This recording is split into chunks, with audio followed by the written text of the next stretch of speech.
Hi friends, எல்லோருக்கும் வணக்கம். எல்லோருக்கும் முடி கொட்டுறது ஒரு பெரிய பிரச்சனையாக இருக்குங்க. இதுக்கு ஒரு நல்ல தீர்வு இந்த ஹெர்பல் ஆயிலுங்க. இதை வீட்லேயே எப்படி காய்ச்சறதுன்னு பார்க்கலாம் வாங்க.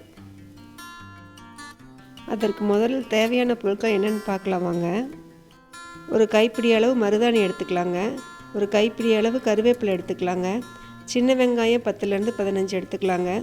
பெரிய நெல்லிக்காய் 4லேருந்து 5 எடுத்துக்கலாங்க. ஒரு கட்டு வெள்ளை கரிசலாங்கண்ணி கீரை எடுத்துக்கலாங்க. ஒரு இதழ் செம்பருத்தி பூ 10 எடுத்துக்கலாங்க. இந்த இன்க்ரீடியன்ஸில் ஏதாவது உங்களுக்கு கிடைக்கலனா நாட்டு மருந்து கடையில் பொடியாகவும் கிடைக்கிதுங்க, வாங்கிக்கலாங்க. வெள்ளை கரிசலாங்கண்ணி கீரையும் செம்பருத்தி பூவும் எனக்கு கிடைக்கலிங்க, அதனால் நான் நாட்டு மருந்து கடையில் அதை பொடியாக வாங்கிக்கிட்டேங்க. இப்போ இந்த இன்க்ரீடியன்ஸ்லாம் வச்சு எப்படி எண்ணெய் காய்ச்சலான்னு பார்க்கலாம் வாங்க. இப்போ முதல்ல கருவேப்பிலையும் மருதாணியும் சுத்தமாக தண்ணியில் கழுவி வச்சுக்கலாங்க. இப்போ கழுவுன கருவேப்பிலையும் மருதாணியும் ஒரு மிக்ஸி ஜாரில் எடுத்துகிட்டு 2 ஸ்பூன் தண்ணி ஊற்றி அரைச்சிக்கலாங்க. கருவேப்பிலை முடியை அடர்த்தி ஆக்குங்க, இளநரையை தடுக்குங்க. மருதாணியும் முடி வளர்ச்சிக்கு உதவுங்க. சின்ன வெங்காயத்தில் இருக்க சல்ஃபர் முடி கொட்டின இடத்துல கூட நல்லா முடியை வளர செய்யுங்க. நெல்லிக்காயில் இருக்க விட்டமின்ஸ் முடியோட வேர்க்கால்களை நல்லா பலப்படுத்துங்க. இப்போ இதெல்லாம் ஒன்றா சேர்த்து அரைச்சிக்கலாங்க.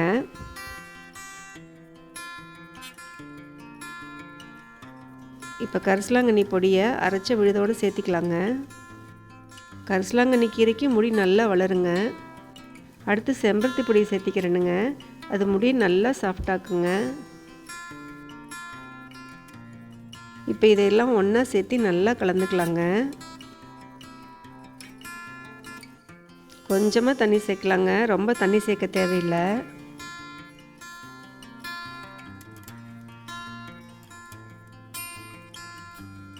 அரைச்ச விழுது இந்த கன்சிஸ்டன்சியில் இருந்தால் கரெக்டாக இருக்குங்க. இப்போ எண்ணெய் காய்ச்சறதுக்கு அடிகனமான ஒரு பாத்திரம் எடுத்துக்கலாங்க. அதில் 1 லிட்டர் அளவுக்கு தேங்காய் எண்ணெய் சேர்த்திக்கலாங்க. நான் இன்னும் அடுப்பு பற்ற வைக்கவே இல்லைங்க.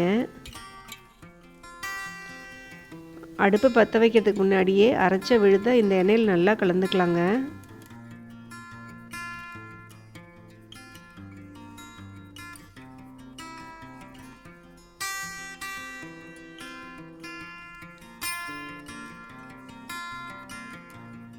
ஃபஸ்ட்டு ஒரு 5 நிமிஷத்துக்கு ஹை ஃப்ளேம்லேயே அடுப்பு எறிட்டுங்க. அடிக்கடி கரண்டி வச்சு இப்படி கிளறி விட்டுட்டே இருக்கலாம், இல்லாட்டி அடி பிடிச்சிருங்க. எண்ணெய் நல்லா நுரக்கட்ட ஆரம்பிச்சிருச்சுங்க. இப்போ அடுப்பை சிம் பண்ணிக்கலாங்க.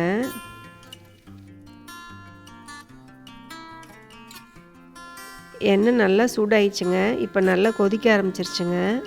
அரை மணி நேரத்துலேருந்து 3/4 மணி நேரம் வரைக்கும் சிம்மிலேயே வச்சு காய்ச்சணுங்க. அப்போ தான் அந்த விழுதில் இருக்க சாறுலாம் எண்ணெயோடு சேருங்க.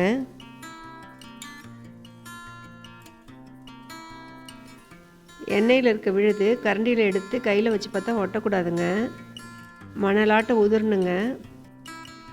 அதுதான் சரியான பதங்க. அப்போ அடுப்பை நிறுத்திடலாங்க. நான் சொன்ன பதம் கரெக்டாக இருக்குங்க, அதையே ஃபாலோ பண்ணிக்கலாங்க. பதம் வர்றதுக்கு முன்னாடியே கலர் டார்க்காக இருக்குன்னு நிறுத்திடாதீங்க, எண்ணெய் கெட்டு போயிருங்க. காய்ச்சின எண்ணெயை உடனே வடிகட்டக்கூடாதுங்க. ஒரு நாள் வச்சுருந்து அப்புறம் வடிகட்டிக்கலாங்க.